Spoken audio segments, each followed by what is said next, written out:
3 फरवरी 2006 की बंगलौर मिनिमम ध्वनि। पहले पेज के मध्याह्न बात चल रही थी।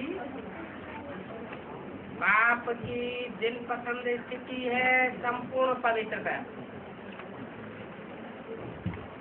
इस ब्राह्मण जन्म का फाउंडेशन भी संपूर्ण पवित्रता है। संपूर्ण पवित्रता की गुह्यता को जानते हो?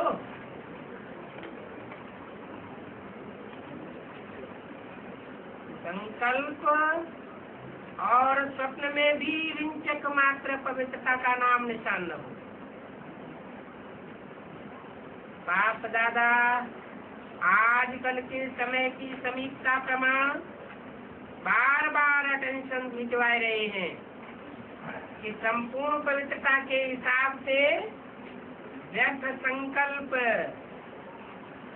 आ जाना अथवा सपने में भी अपवित्रता आ जाना, ये भी संपूर्णता नहीं है। तो चेक करो, कोई व्यर्थ संकल्प चलते हैं, किसी भी प्रकार के व्यर्थ संकल्प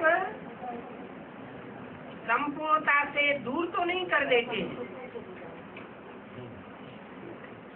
जितना जितना पुरुषार्थ में आगे बढ़ते जाते हैं, उतना ही रायल रूप के व्यर्थ संकल्प, व्यर्थ समय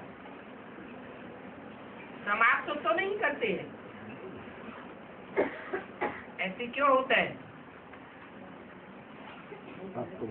जैसे जैसे पुरुषार्थ की सीढ़ी चढ़ते जाते हैं, ऊंची स्टेज में जाते हैं, तो तूफान और तेजी से आते हैं। पहाड़ों पर भी चढ़ाई करते हैं तो क्या होता है?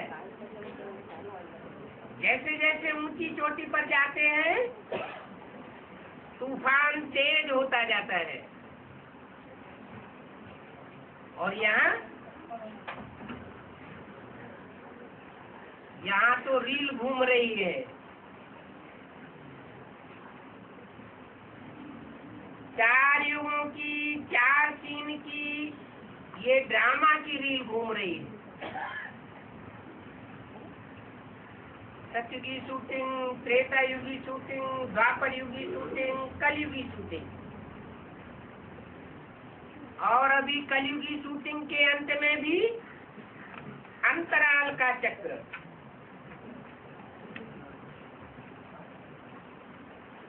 शुरुआत में 14 साल का चक्र था, मध्य में 7 साल का चक्र हुआ, अभी सिर्फ 3-4 साल का चक्र है।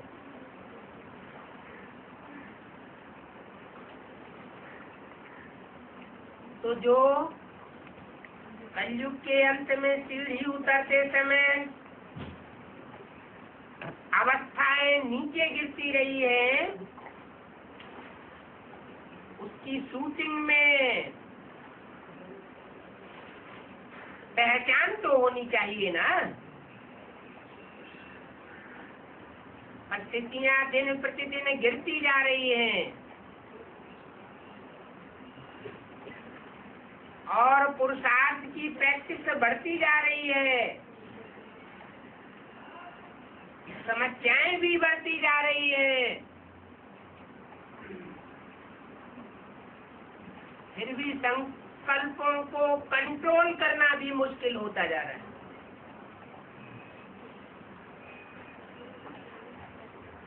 तो चेक करना है कि व्यर्थ संकल्पों में टाइम बर्बाद तो नहीं हो रहा है।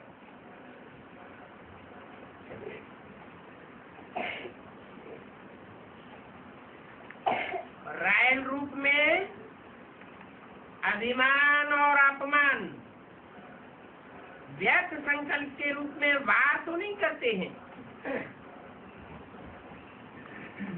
अगर अभिमान के रूप में कोई भी परमात्मा देन को अपनी विशेषता समझ लेते हैं तो वो विशेषता भी अभिमान के कारण नीचे ले जाती है। मान लो ज्ञान सुनाने की ही विशेषता है या दिव्य गुणों की विशेषता है या दृष्टि के फोर्स की भी विशेषता है या अपने प्योरिटी के वाइब्रेशन की विशेषता है, लेकिन अगर उसका अभिमान आता है तो वो अभिमान जरूर नीचे ले जाता है, विघ्न रूप बन जाता है।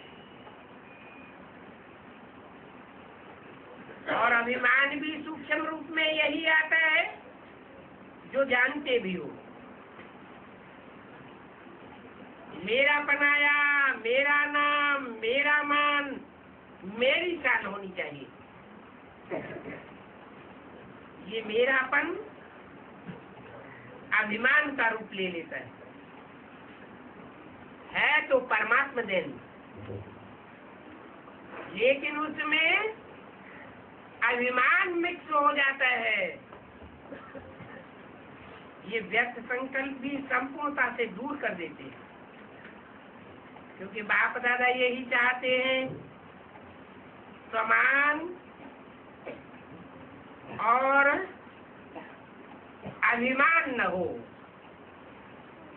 समान तो हो, किसी का अपमान भी न हो। जहाँ अभिमान आएगा वो अभिमान या देहभान दूसरों का अपमान जरूर करेगा। तो यही कारण बनते हैं व्यर्थ संकल्प आने के लिए। बाप दादा हर बच्चे को डबल मालिकपन के निश्चय और नशे में देखना चाहते हैं। ये डबल मालिकपन क्या है?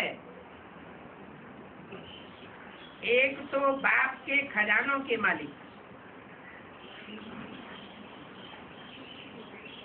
कौन कौन से खजाने मिले हैं?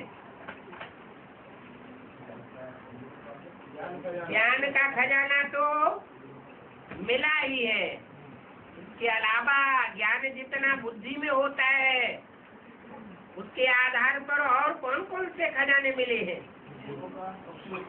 दिव्य गुणों का खजाना मिला है और शक्तियों का खजाना मिला है। तो बाप के खजाने हैं, पहले ये खजाने नहीं मिले हुए थे। पूर्व जन्मों में ये खजाने नहीं मिले हुए थे। 5000 वर्ष पहले जो बाप से लिया था वही स्टॉक चल रहा था। तो इस समय बाप के दिए हुए खजानों के मालिक और दूसरा स्वराज्य के मालिक। स्वराज्य क्या होता है? स्व माने आत्मा, आत्मा का राज्य क्या होता है? राजा ऊंची स्टेज पर बैठता है, सिंहासन पर बैठता है और राजधानी में बैठ करके सिंहासन पर बैठ के सारे राज्य को कंट्रोल करता है। इस शरीर का राजा कहाँ बैठा हुआ है? प्रकृति के मध्य में आकाश तख्त पर बैठा हुआ है। यहाँ बैठ करके कौन सा स्वराज्य चला रहा है संगम युग में? ये आत्मा रूपी राजा कोई राज्य का मालिक है या नहीं है? क्या दूसरों के ऊपर कंट्रोल चलाने की बात है? यहाँ दूसरों के ऊपर कंट्रोल चलाने की बात नहीं।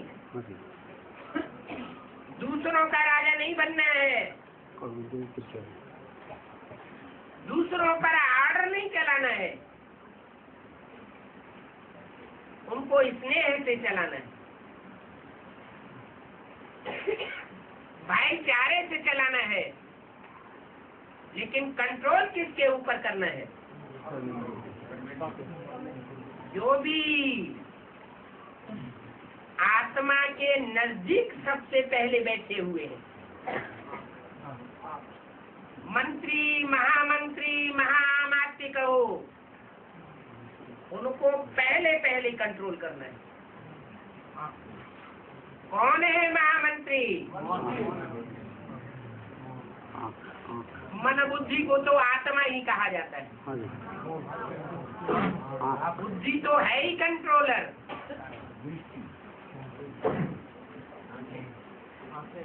लेकिन जो कर्मेंद्रियां और ज्ञानेंद्रियां हैं, उनमें ज्ञानेंद्रियां सर्वोपरि है। उनमें कौन सी इंद्रियां हैं जो बहुत चंचल होती है? ज्ञान में आए थे तब उतनी चंचलता नहीं थी, फिर 4 अवस्थाओं में से गुजरते हैं तो शूटिंग होती जाती है, रील खुलती जाती है और इंद्रियों की चंचलता भी बढ़ती जाती है और याद की प्रैक्टिस भी बढ़ती जाती है। तो पहली पहली इंद्रियां कौन सी है जो बहुत चंचल होती है? आंखें। आंखें बहुत धोखा देती है। मुरली में बोला है चेक करना चाहिए शाम को सोते समय, सारा दिन भी चेकिंग करनी चाहिए। मेरी आंख ने कितनी बार धोखा दिया? 10, 20, 50 भूले तो रोज ही करते होंगे। फर्स्ट क्लास पुरुषार्थी होंगे तो 10 बार करते होंगे, मीडियम होंगे तो 20-25 बार करते होंगे और थर्ड क्लास पुरुषार्थी होंगे तो 50 भूले भी सारा दिन में दृष्टि की चंचलता की जरूर करते होंगे।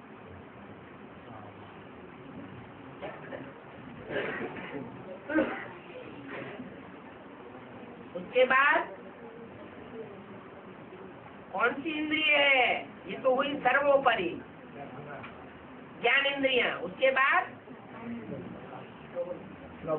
कर्म इंद्रिया। सुनी सुनाई बातों से भारतवासियों ने बहुत दुर्गति पाई है। तो कानों को देखना है कि ये बाप की बात सुनते हैं या औरों की भी सुनने लग पड़ते हैं, कहाँ रख लेते हैं। बाप ने जो बोला उन बातों में बुद्धि ज्यादा जाती है,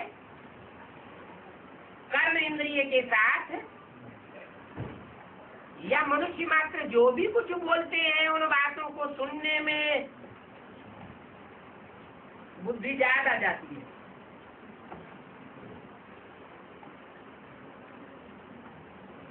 अगर बाप के अलावा और दूसरे से भी ज्ञान सुनते हैं, जो बाप की बातों को काटने वाला है, क्रॉस करने वाला है, तो ऐसा ज्ञान सुनने वाला व्यभिचारी जरूर बनेगा, क्योंकि कान से संग का रंग लगता है,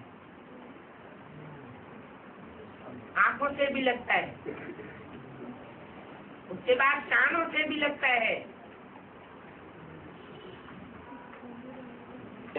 कानों को भी बस में करना है, एक बाप के सिवाय और हम किसी की बात सुनने वाले नहीं।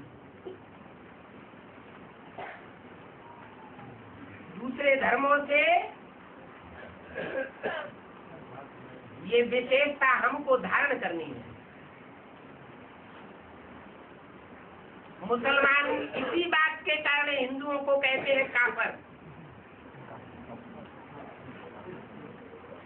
जो उन्हें जो कुछ सुनाता है हर बात में सत्य वचन महाराज करते जाते हैं।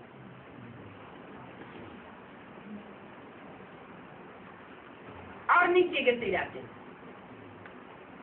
दूसरे धर्म की आत्माएं कभी भी किसी की बात नहीं सुनती। जो भारत के देवताएं थे वही द्वापर युग से दूसरे दूसरे धर्म पिताओं की बातें सुनते चले आए और दूसरे दूसरे धर्मों में कन्वर्ट होते चले गए। हिंदू ही कन्वर्ट हुए हैं हमेशा। जो दूसरे धर्म के होते हैं पक्के, जो द्वापर कलयुग में आने वाली आत्माएं हैं और दूसरे धर्म की आत्माएं हैं, वो कभी कन्वर्ट नहीं होती।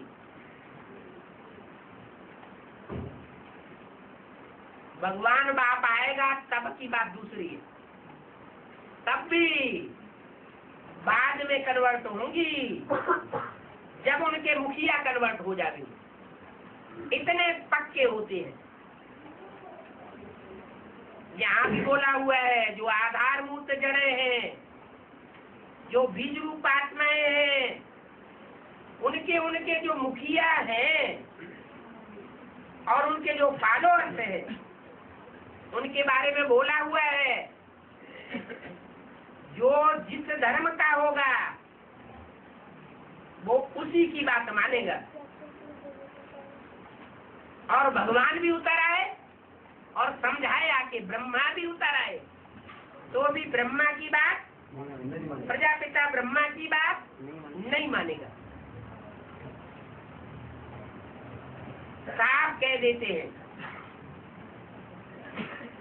दादी जी को सीधा समझाओ, आपकी बातें सब अच्छी है लेकिन हम मानने वाले नहीं है। इससे क्या साबित हुआ कि जिस धर्म की दादी होंगी उसी धर्म के वो पक्के हैं। तो कान कच्चे हैं या पक्के हैं? कच्चे हैं। उनके कान पक्के हैं। ये गुण हमें विधर्मियों से लेना चाहिए, खास भारतवासियों को। कौन सा गुण? कि वो अपने धर्म पिता के अलावा और किसी की बात नहीं मानते। और हमारा धर्म पिता 70 साल से बोलता चला आ रहा है और हम कितने परसेंटेज में मानते हैं और कितना परसेंटेज दूसरी बातों से, दूसरों की बातों से प्रभावित हो जाते हैं। तो कान भी कंट्रोल में रखना है। देखना है कि कान दूसरों की बातें तो नहीं सुनते हैं, बाप के सिवाय दूसरों की बातों से तो प्रभावित नहीं हो जाते हैं। ये बीज रूप आत्माओं की एडवांस पार्टी में भी अभी कन्वर्सन हो रहा है। ऐसे नहीं द्वापर कलयुग में ही कन्वर्ट होते रहे थे। अभी जो ब्राह्मणों की दुनिया के एडवांस पार्टी के भांति हैं, वो भी सुनी सुनाई बातों के आधार पर कन्वर्ट होते चले जा रहे हैं। आधार मूर्तों की तो बात ही छोड़ दो।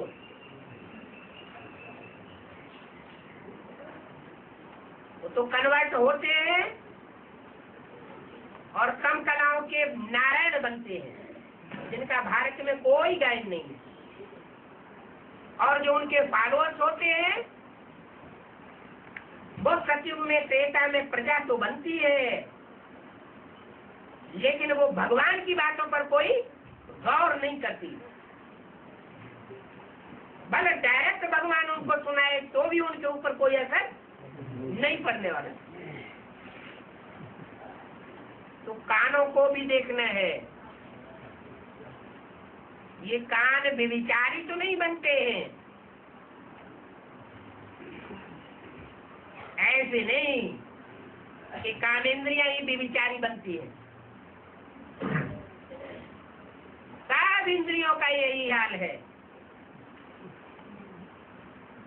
व्यभिचारी बनने से नीचे गिरते हैं। कान के बाद नाक। नाक क्या करती है? है?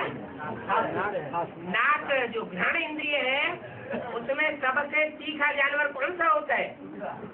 कुत्ता। वो सूंघा सांगी बहुत करता है। इसने क्या किया? ये क्या कर रहा है? इनकी जिंदगी कैसे चल रही है? सबकी लूप होल से देखता रहता है, सूंघता रहता है।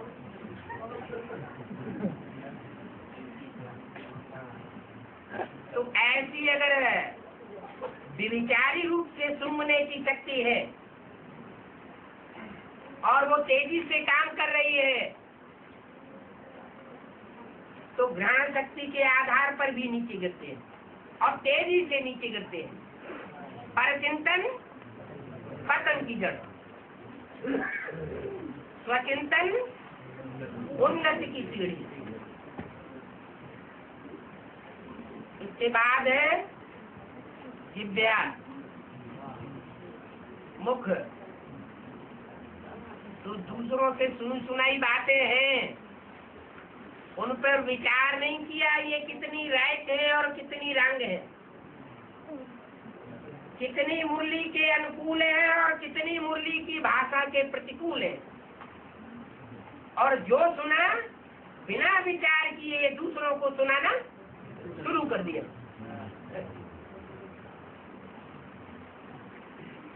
सदगुरु निंदक और न पावे, इतना बड़ा पाप बन जाता है। निंदा तो मुख से बाद में करता है, पहले निंदा कानों से सुनता है।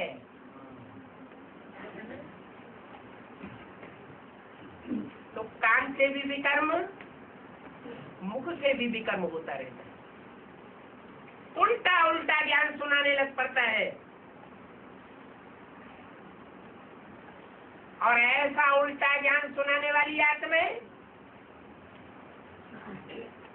देवहन में आकर के ऐसा करती है।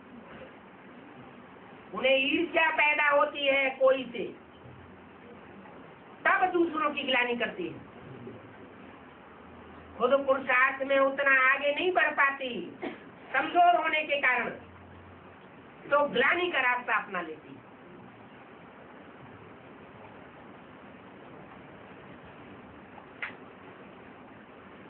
और चार तो ये ज्ञानेंद्रियां हुई। पांचवी ज्ञानेंद्रिया कौन सी है? त्वचा। इस त्वचा से किसी को भी स्पर्श करेंगे, कोई भी आत्मा को स्पर्श करेंगे,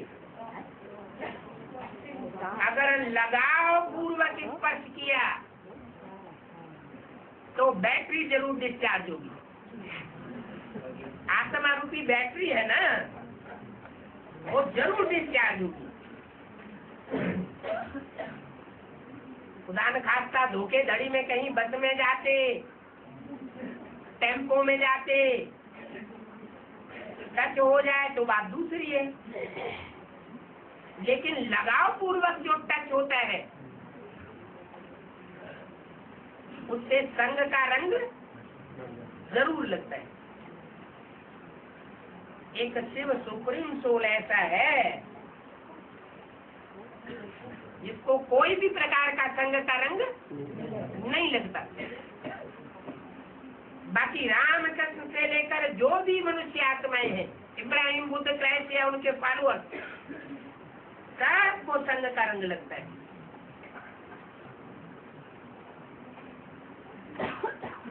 ये संग का रंग, संग तारे कुसंग बूढ़े। जैसे दस्ती का संग का रंग नीचे ले जाता है, वैसे ये पांचवी इंद्रिय का संग का रंग भी नीचे ले जाता है। इसलिए बोला, क्या बोला? एक शिव बाबा दूसरा न कोई। एक से सदगति और अनेकों से दुर्गति। सदगति दाता एक है और दुर्गति लाता अनेक। तो ये तो हुई ज्ञान इंद्रियों की बात। अब कर्मेंद्रियां तो है ही नीचे नीचे वाली, नीचे स्टेज वाली, उनकी तो बात ही मत पूछो। बाबा ने तो इशारे में बता दिया कि मनसा में कोई पाप हो जाता है तो उतना बोझ नहीं चढ़ता है, लेकिन अगर कर्मेंद्रियों से कोई पाप हो जाता है तो 100 गुना दंड उठाना पड़ता है। और ये तो लाजमी है। कोई भी पाप कर्म की बात पहले मन के अंदर आती है, संकल्पों में, बाद में दृष्टि में आती है, फिर वाचा में आती है और फिर कर्म में भी आती है। अगर उसे बीच में रोका नहीं दी गया, लगाम नहीं लगाई गई मन को, तो वो जबरियन आगे बढ़ा ले जाता है। इसलिए बोला कि बाप के खजाने जो मिले हुए हैं उनके तो मालिक हैं ही संगम युग में,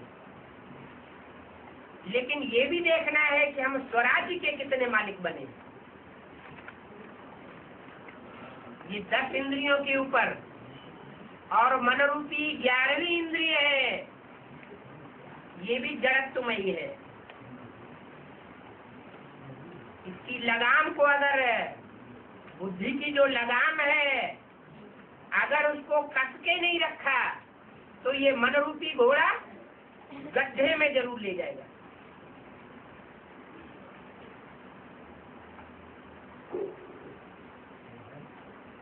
तो बोला दोनों ही मालिकपना होना चाहिए, क्योंकि सभी बालक भी हो और मालक भी। लेकिन बाप दादा ने देखा बालक तो सभी है, क्योंकि सभी कहते हैं मेरा बाबा, तो मेरा बाबा के बच्चे बालक तो सभी हो गए। तो मेरा बाबा अर्थात बालक है ही, लेकिन बालक के साथ दोनों प्रकार के मालिक भी होने चाहिए। कौन से दोनों प्रकार के मालिक बताए हैं? स्वराज्य के मालिक और खजानों के मालिक। तो देखा जाता है इस डबल मालिक पने में नंबरवार हो जाते हैं। बालक पने में बालक तो सब समान है, लेकिन मालिक बनने में नंबर बन जाते हैं। मैं बालक तो मालिक हूँ, वर्षे का खजाना प्राप्त है, इसलिए बालकपन का निश्चय और नशा रहता है। लेकिन मालिकपन का प्रैक्टिकल में निश्चय का नशा, उसमें फिर नंबरवार हो जाते हैं। स्वराज्य अधिकारी मालिक, इसमें विशेष विघन डालता है मन। क्या 10 इंद्रियां तो हैं, लेकिन इन 10 इंद्रियों को चलाने वाला कौन है? मन। ये मन बहुत विघन डालता है। मन के मालिक बन, कभी भी मन के परवश नहीं हो जाना। चेक करना कि ये मन हमें अपने तरीके से तो नहीं चलाता है। कहते हैं स्वराज्य अधिकारी, तो स्वराज्य अधिकारी अर्थात राजा है। जैसे ब्रह्मा बाप ने हर रोज चेकिंग करके मन के मालिक बन करके विश्व के मालिक पने का अधिकार ले लिया। किसने ले लिया है? ब्रह्मा बाबा ने विश्व के मालिक पने का अधिकार ले लिया कि अभी भी पढ़ाई पढ़ रहे हैं? तो पढ़ाई पूरी नहीं हुई, विश्व के मालिक बन गए? है?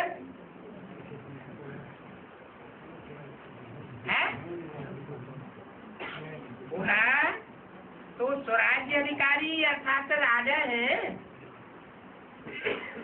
जैसे ब्रह्मा बाप ने हर रोज चेकिंग करके मन के मालिक बन विश्व के मालिक का अधिकार प्राप्त कर लिया।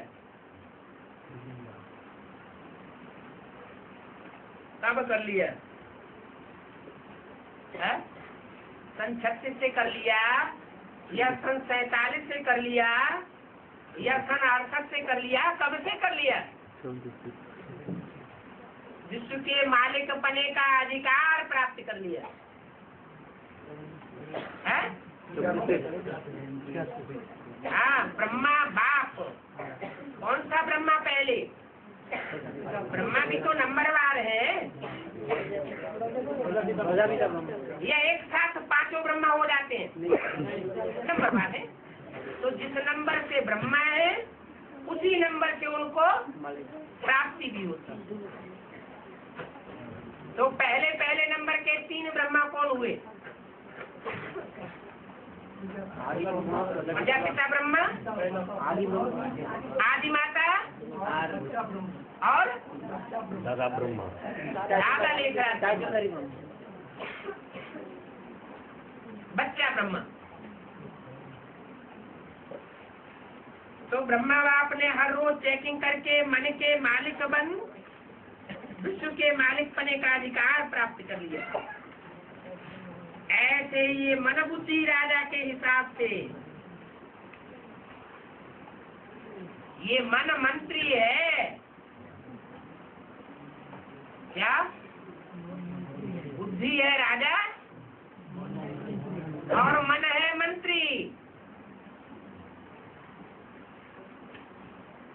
ये संकल्प और विकल्प करके बुद्धि रूपी राजा को फैसला करने का मौका भी देता है। बुद्धू राजा होगा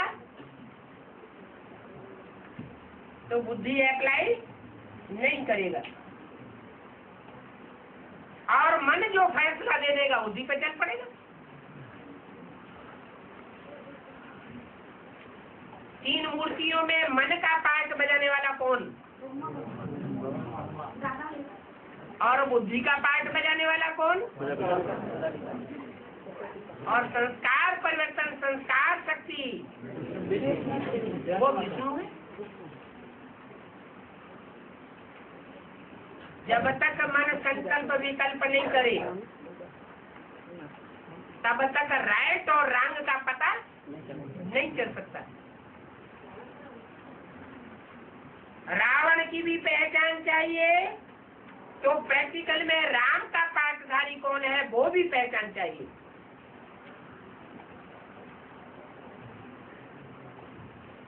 फिर फैसला दिया जा सकता है कि हमें वोट किसको देना है। राम राज्य में जाना है या रावण राज्य में उच्च पद पाना है। राम राज्य में जो उच्च पद पावेंगे 21 जन्म, वो 21 जन्म के पुरुषार्थ के हिसाब से उनमें 63 जन्म भी पुरुषार्थ करने की रग पक्की हो जाएगी। और जो राम राज्य में नहीं आवेंगे, कोई पद नहीं पावेंगे, वो सिर्फ रावण राज्य में ही उच्च पद पाने के अधिकारी बनेंगे। राम राज्य के आधा कल्प में नहीं आवेंगे। तो किसको सपोर्ट करना पड़े? राम राज्य को सपोर्ट करना पड़े। तो ये मन बुद्धि राजा के हिसाब से मंत्री है, मंत्रणा देने वाला है। मंत्री का काम होता है ऐसा करेंगे तो महाराज ऐसा होगा और ऐसा करेंगे तो महाराज ऐसा होगा। दोनों ही बातें सामने रख देता है। ये व्यर्थ संकल्प भी मन में उत्पन्न होते हैं। तो मन व्यर्थ संकल्पों के वशीभूत हो जाता है और वशीभूत कर देता है। अगर आर्डर से नहीं चला लेंगे तो बुद्धि राजा अपनी बुद्धि को अगर अप्लाई नहीं करेगा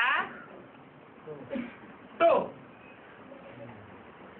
मन चंचल बनने के कारण करवश कर देता है। तो चेक करो 3 फरवरी 2006 की अव्यक्तवाणी का दूसरा पेज चेक करो। वैसे भी भक्ति मार्ग में मन को क्या कहते हैं? भक्ति मार्ग में भी कहते हैं, ज्ञान मार्ग में भी मुरली में बोला है। मन को क्या कहते हैं? घोड़ा। उन्होंने तो 3 शेर दिखा दिए हैं। वास्तव में उन 3 मूर्तियों ने मुरली में बोला है, एक है बकरी, एक है घोड़ा और एक है शेर। कौन सा शेर है? शेर भी 2 प्रकार के कहे जाते हैं। एक होता है लाइन बब्बर शेर, बड़े मोहड़े वाला, सीधा हमला करता है। सिंह शेर एक ही बात है। और दूसरा होता है टाइगर, वो मौका दे करके हमला करता है, बुद्धूपना नहीं करता। मौका देकर के आया गुस्सा और कर्म इंद्रियां कंट्रोल से बाहर हो गई। तो वैसे भी मन को घोड़ा कहते हैं, क्योंकि ये मन बहुत चंचल है ना।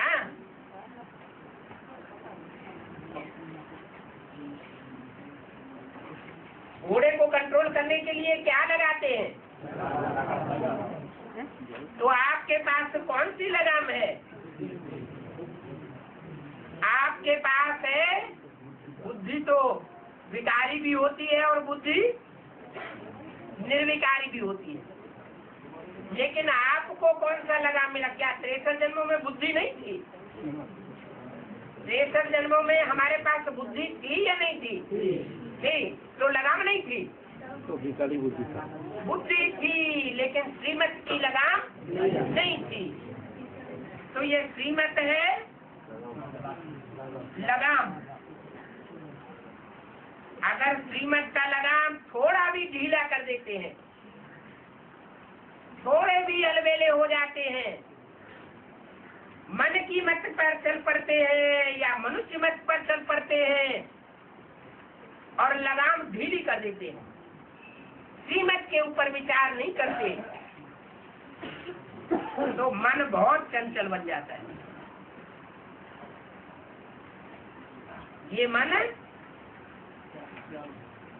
क्या समझता है? इतना चंचल बन जाता है जो समझ बैठता है कि मैं गीता का भगवान हूँ।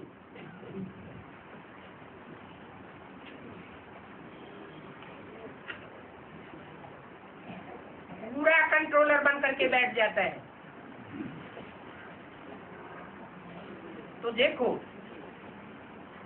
लगाम ढीला क्यों होता है?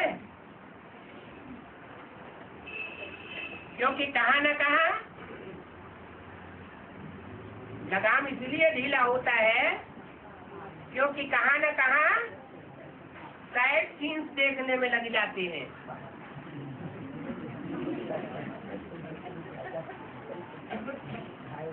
कि जो साइड सीन देखने में लग जाते हैं तो मन रूपी घोड़े को मौका मिल जाता है, चांस मिल जाता है। तो मैं बालक सो मालिक हूँ, इस स्मृति में सदा रहो, कैद करो। खजाने का भी मालिक तो खजाने का भी मालिक तो स्वराज्य का भी मालिक। मैं डबल मालिक हूँ। अगर मालिकपन कम होता है तो संस्कार ही मर्ज हो जाते हैं। क्या अच्छे बुरे संस्कार होते हैं ना पूर्व जन्मों के, इस जन्म के भी होते हैं। इस जन्म में भी संस्कार पक्के होते हैं और पूर्व जन्म में भी संस्कार पक्के हो जाते हैं। अच्छे संस्कार भी पक्के होते हैं और बुरे संस्कार भी पक्के होते हैं। मान लो इस जन्म में किसी ने 2-4 हत्याएं कर दी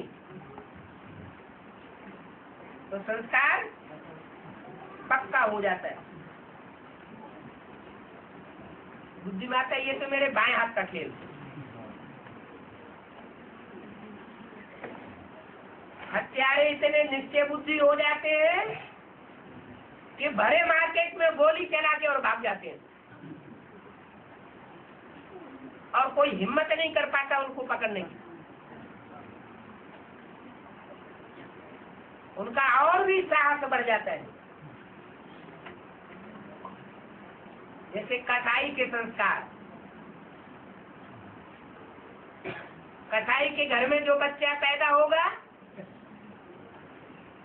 उसकी बुद्धि में नहीं बैठेगा कि गाय काटना पाप है।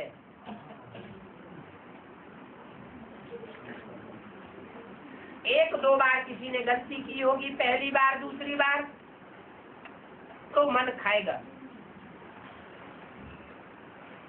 लेकिन बार बार वो गलती होती है तो संस्कार पक्का हो जाता है।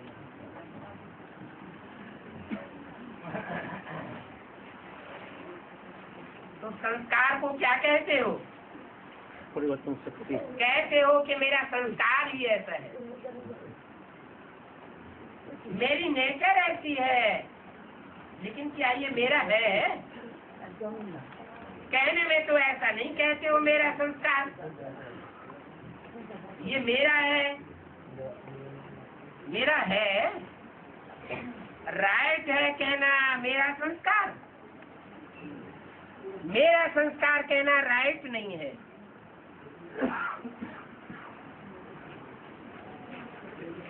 ये मेरा संस्कार है। कुछ संस्कार की बात हो रही है, दुष्ट संस्कार की। ये खराब संस्कार मेरा है या रावण की जायदाद है? खराब संस्कार कब से पढ़ना शुरू हुए? द्वापर युग से। उससे पहले तो ये दुष्ट संस्कार नहीं थे। तो जो रावण की जायदाद है उसको मेरा कैसे कह सकते हैं? मेरा संस्कार कौन सा है?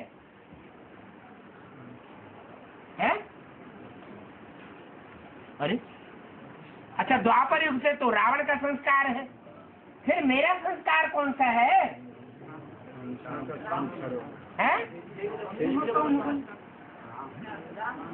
अरे रावण का संस्कार तो ये द्वापर युग से आया है। ये कुछ संस्कार मेरे अंदर जो भी है वो रावण के संस्कार है। फिर वास्तव में आखिरी मेरा संस्कार कौन सा है? जो राम बाप का संस्कार तो मेरा संस्कार। अच्छा, राम बाप रावण राज्य में नहीं आता है क्या? है? फिर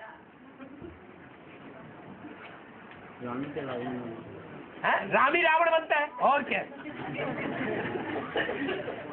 धीरज भाई धीरज धरे बैठे हैं। क्या हमारे अंदर संस्कार हैं तो है, राम भी तो रावण बनेगा। है? तो आखिर मेरे संस्कार कौन से हैं? मैं आत्मा क्या द्वापर युग से आई हूँ या सतयुग त्रेता में भी थी? वहां भी थी। तो मेरे संस्कार कौन से हैं? जो नारायण के संस्कार, नर नारायण के जो संस्कार, वो मेरे संस्कार। प्रैक्टिकल में किस स्वरूप को याद करना है? कौन सा स्वरूप? संपन्न स्वरूप है। नारायण का स्वरूप संपन्न रूप है। सत्यनारायण की कथा गाई हुई है। नारायण के साथ सत्य लक्ष्मी की भी कथा नहीं गाई हुई है। माने लक्ष्मी भी कुछ न कुछ झूठी हो सकती है, लेकिन नारायण के सब संस्कार होते हैं।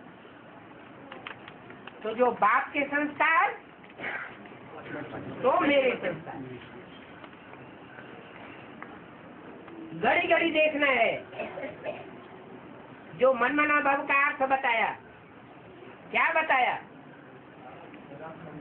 जो बाप का संकल्प, तो मेरा संकल्प। जो बाप की भाषा, तो मेरी भाषा। जो बाप के कर्म, तो मेरे कर्म। उल्टा अर्थ नहीं उठाए लेना है। फिर कोई ऐसे भी बुद्धू है कि पूरा ही उल्टा उठाए लेते हैं। बोला कमजोर संस्कार रावण की जायदाद है, उसको मेरा कैसे कह सकते हैं? तो बाप का संस्कार कौन सा है, वो देखना है। मुख्य संस्कार बताए कि बाप का संस्कार कौन सा है मुख्य? अरे नहीं,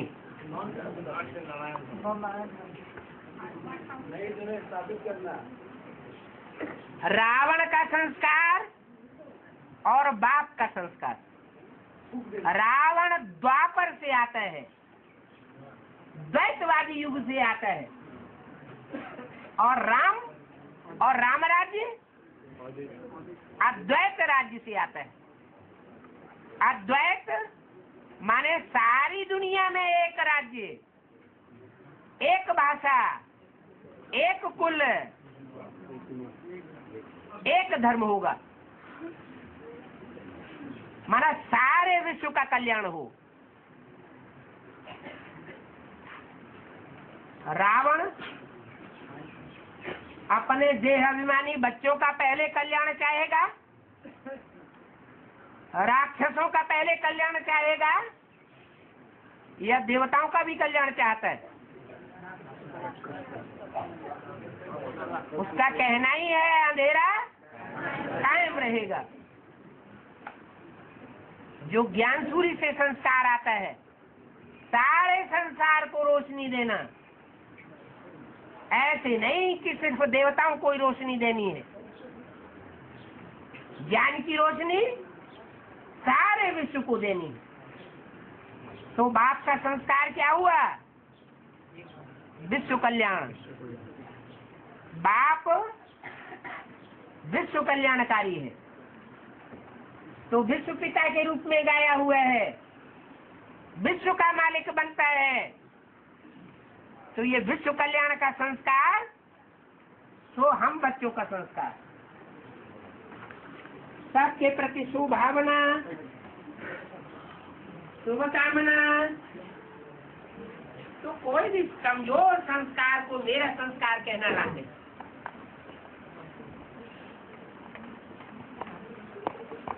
और मेरा संस्कार अगर मानो दिल में बैठा लिया,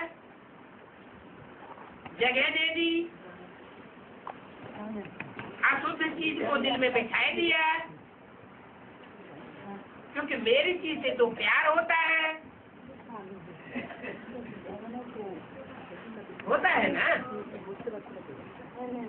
तो मेरा समझने से अपने दिल में जगह दे दी जाती है। इसलिए कई बार बच्चों को युद्ध बहुत करनी पड़ती है। इसलिए युद्ध करनी पड़ती है कि संस्कार, खराब संस्कार को मेरा संस्कार कह देते हैं, समझ लेते हैं, तो बहुत युद्ध करनी पड़ती है। क्योंकि अशुभ और शुभ दोनों को दिल में बिठाई देती है। तो शुभ भी दिल के अंदर बैठा हुआ है, अशुभ भी दिल के अंदर बैठा हुआ है। तो दोनों आपस में क्या करेंगे? दिल के अंदर लड़ाई लड़ेंगे, युद्ध करेंगे। जब ये संकल्प में आता है, वाणी में भी आता है मेरा संस्कार, तो चेक करो ये अशुभ संस्कार मेरा संस्कार नहीं है, तो फिर संस्कारों को परिवर्तन करना पड़ेगा। बाप दादा हर एक बच्चे को पदम गुना भाग्यवान चलन और चेहरे से देखना चाहते हैं। कई बच्चे कहते हैं भाग्यवान तो बने हैं, लेकिन चलते फिरते भाग्य इमर्ज हो जाता है।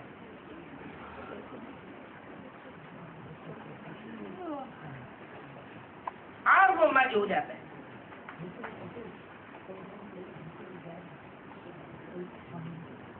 और बाप दादा हर समय हर बच्चे के मस्तक में भाग्य का सितारा चमकते हुए देखते हैं, देखना चाहते हैं। तो भाग्य को इमर्ज करके रखना चाहिए या मर्ज कर देना चाहिए? कोई भी आपको देखे तो चेहरे से, चलन से आप भाग्यवान दिखाई दें, तब आप बच्चों द्वारा बाप की प्रत्यक्षता होगी। क्योंकि वर्तमान समय मेजॉरिटी अनुभव करना चाहते हैं, जैसे आजकल की साइंस प्रत्यक्ष रूप में दिखाती है, अनुभव कराती है, गर्म का भी अनुभव कराती है, ठंडाई का भी अनुभव कराती है। तो साइलेंस की शक्ति से भी अनुभव करना चाहते हैं। जितना जितना स्वयं अनुभव में रहेंगे तो औरों को भी अनुभव करा सकेंगे। इस बात का भाग्यवान होने का। भाग्यवान चलन और चेहरा अगर दिखाई पड़ता है तो खुशनुमा दिखाई पड़ेगा या लटका हुआ दिखाई पड़ेगा? सदैव खुशनुमा। संगम युग है ही मौजों का युग। मौजों का युग है तो मौज का चेहरा दिखाई पड़ेगा। सेकंड 10 सेकंड 15-20 मिनट भी अगर चेहरा लटकता है, मौज खत्म हो जाती है, बेआरामी का चेहरा दिखाई पड़ता है, तो शूटिंग अच्छी होगी या दुख की शूटिंग हो जाएगी?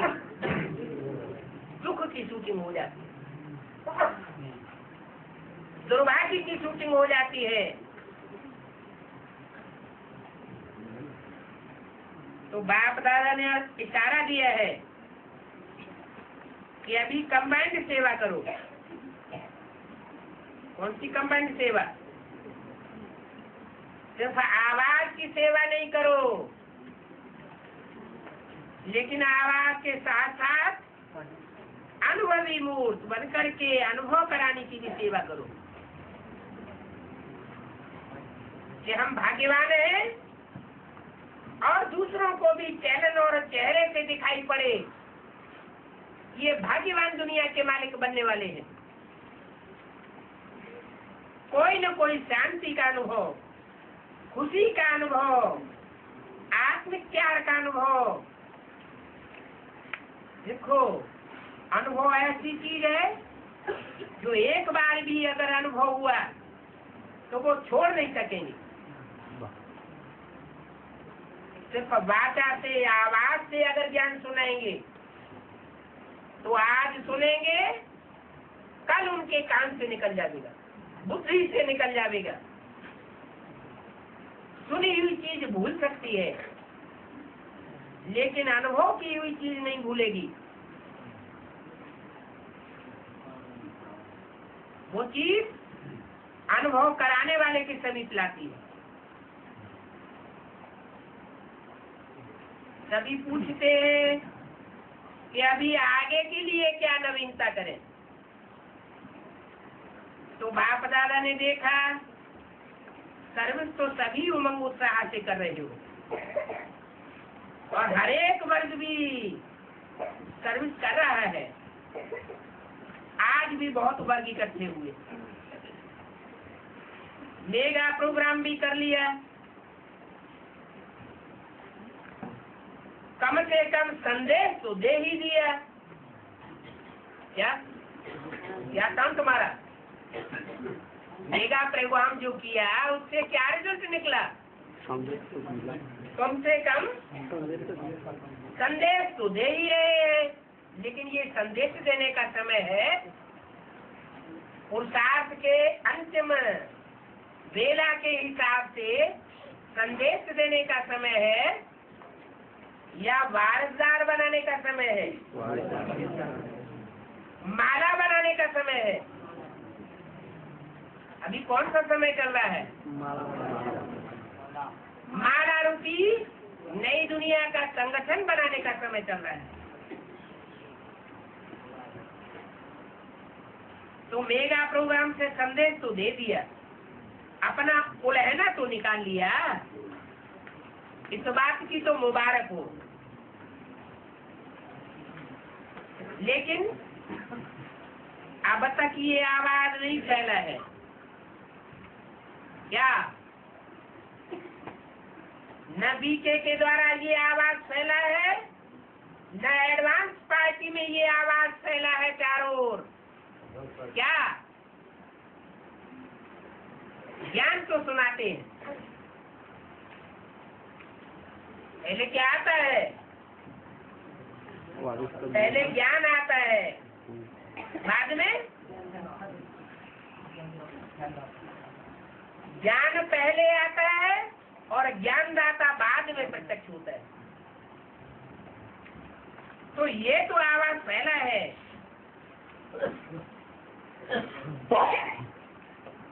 कि अच्छा कार्य कर रहे हैं, अच्छा ज्ञान सुना रहे हैं, परंतु ये आवाज नहीं फैला है कि ये परमात्मा ज्ञान है। कोई मनुष्य मात्र का ये ज्ञान नहीं है, देहधारी मनुष्यों का ज्ञान नहीं है। किसका ज्ञान है? डायरेक्ट परमात्मा का ज्ञान है। ये आवाज अभी नहीं फैला है। ब्रह्मा कुमार कुमारियां कार्य अच्छा कर रहे हैं, इनका ज्ञान बहुत अच्छा है, लेकिन यही परमात्मा ज्ञान है और ये परमात्मा कार्य चल रहा है। ये आवाज फैलनी चाहिए। मेडिटेशन कोर्स भी कराते हो, आत्मा का परमात्मा से कनेक्शन भी जोड़ते हो, लेकिन अब परमात्मा कार्य स्वयं परमात्मा करा रहा है। क्या परमात्मा कार्य स्वयं परमात्मा करा रहा है? अच्छा, ये मेगा प्रोग्राम परमात्मा करा रहा है? परमात्मा ने डायरेक्शन दिया मेगा प्रोग्राम करो। हाँ, फिर कौन करा रहा है? दादी दादी माने ये संदेश देने का प्रोग्राम परमात्मा नहीं करा रहा। जो परमात्मा पार्ट है प्रैक्टिकल में अभी भी जो भी हो, वो ये संदेश देने का कार्य नहीं करा रहा है। मना कर दिया संदेश देना बंद कर दो, बंद तो नहीं कर दो, लेकिन ये है कि माला बनाने के मुकाबले ये बहुत थर्ड क्लास का काम हो गया। समय के हिसाब से, मना नहीं किया है। लेकिन ये मेगा प्रोग्राम बनाने की बात बुद्धि में क्यों चल रही है? क्योंकि देखते हैं कि एडवांस पार्टी बड़ी तीखी गति से आगे बढ़ रही है। इनका ज्ञान सच्चा ज्ञान है, बड़ी तेजी से ऑटोमेटिक फैल रहा है। तो सोचते हैं हमको भी कुछ तो करना चाहिए, तो मेगा प्रोग्राम करना शुरू कर दिया। पब्लिक का पैसा, पब्लिक का साजो सामान इकट्ठा होता है। मेगा प्रोग्राम में आकर के बैठने वाले भी कौन होते हैं? वही ब्रह्मा कुमार कुमारी। सरकार में आवाज फैलता है। मेगा प्रोग्राम किया, जो भी बड़े बड़े मिनिस्टर्स हैं उनका आवाहन कर लिया जाता है। जो भी समाज के बड़े बड़े लोग हैं उनका आवाहन कर लिया जाता है। तो उनके मन के ऊपर छाप पड़ जाती है, ये बहुत ऊंचा कार्य कर रहे हैं। लेकिन अंदरूनी तौर पर देखा जाए तो ये मेगा प्रोग्राम, बड़ी बड़ी कॉन्फ्रेंसेस, बड़े बड़े मेले, बड़ी बड़ी रथ यात्राएं, इन सब कार्यों में बुद्धि डाइवर्ट कराने के पीछे ताकत कौन सी काम कर रही है प्रैक्टिकली? है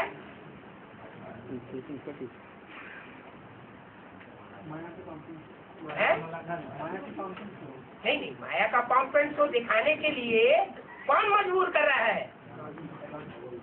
एडवांस पार्टी का जो ज्ञान है, सशक्त ज्ञान, वो उनको मजबूर कर रहा है कुछ करके दिखाए। तो परमात्मा डायरेक्ट नहीं कहता है कि मेगा प्रोग्राम करो, लेकिन वो करने के लिए मजबूर है।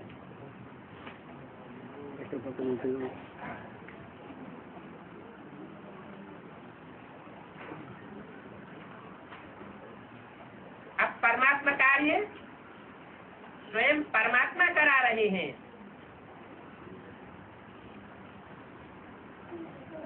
ये बहुत अनुभव कम करते हैं।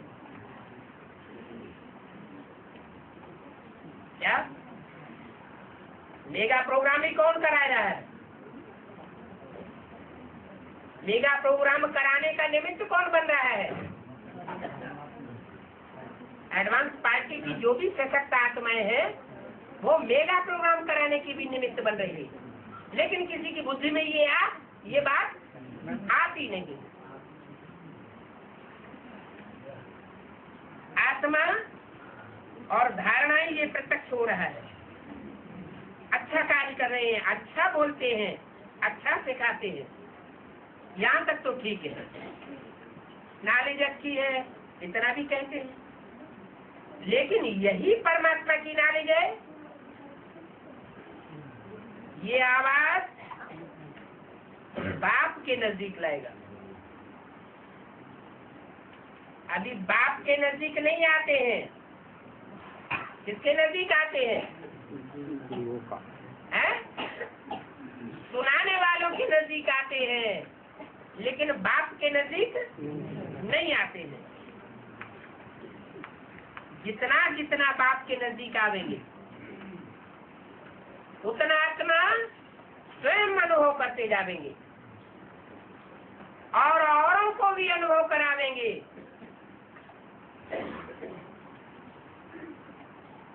एडवांस ज्ञान लेने वालों में ऐसे होता है ना, जो ये अनुभव कर लेते हैं उनकी निशानी क्या होती है? ये अनुभव कर लेते हैं उनकी क्या निशानी होती है? वो दूसरों को सुनाए बगैर रह नहीं सकते। खुद भी अनुभव करते हैं और दूसरों को भी अनुभव कराने के लिए प्रयास करते हैं और सफल भी होते हैं। लेकिन उनका परसेंटेज कितना है ब्राह्मणों में? ब्राह्मण तो बेसिक नॉलेज वाले भी हैं, एडवांस नॉलेज वाले भी हैं। वो परसेंटेज कितना है जो अनुभव करते हैं और अनुभव कराते हैं?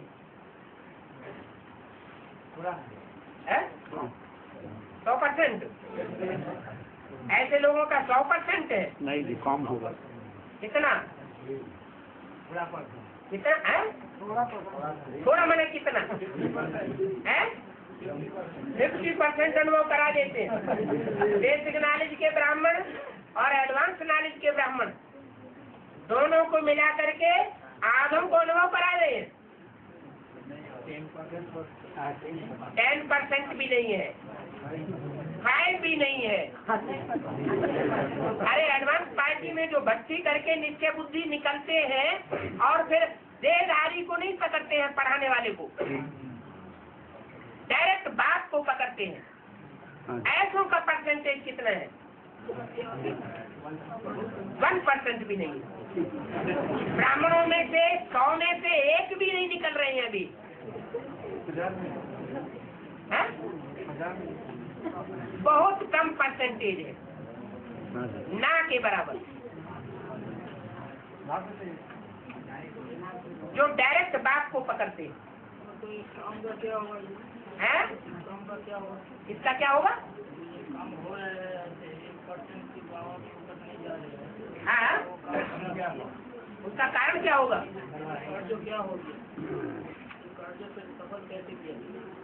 आप वही तो बता रहे हैं। सभी पूछते हैं कि आगे के लिए क्या नवीनता करें। बोला बाप के नजदीक लाने के लिए क्या करना है? अनुभवी मूर्त बनना है। अपने चलन और चेहरे से भाग्यवान दिखाई दे, लटकता हुआ चेहरा न दिखाई दे। थोड़ी सी स्थिति परिस्थिति आती है और चेहरे लटक जाते हैं।